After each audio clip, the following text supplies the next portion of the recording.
আমরা আমাদের নবীকে সবচেয়ে বেশি ভালোবাসি, যিনি আখিরি নবী, যাকে বলা হয়েছে ওয়ামা আরসালনাকা ইল্লা রাহমাতাল লিল আলামিন।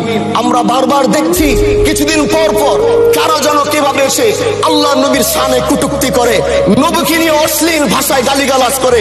এই দেশের মানুষ নামাজ না পড়লেও যদি কেউ নবীকে কটূক্তি করে তার কলিজা ছিঁড়ে যায়, সে রাজপথে নেমে যায়।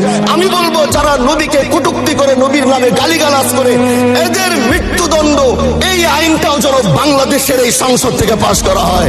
মাননীয় স্পিকার, এলাকায় বলেছিলাম যে আমরা ন্যায়ের পক্ষে কথা বলবো, ইনসাফের পক্ষে কথা বলবো। তখন অনেকে হাত করে বলেছিল, হামজালা ভাই জাতীয় সংসদে যখন যাবেন একটু বললেন হাদি হত্যার বিচারটা যেন হয়। ন্যায়ের পক্ষে কথা বলেছিল, ইনসাফের আওয়াজ দিয়েছিল।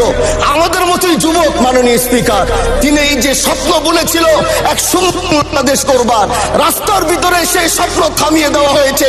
এই বিচার যদি না হয় তাহলে আমাদের মতো হামজালাদের নিরাপত্তাও রাস্তায় কেউ দিতে পারবে না মাননীয় স্পিকার। এই জন্য আপনার মাধ্যমে আমি বলতে চাই, হাদি হত্যার বিচার যেন সুনিশ্চিত করা হয়।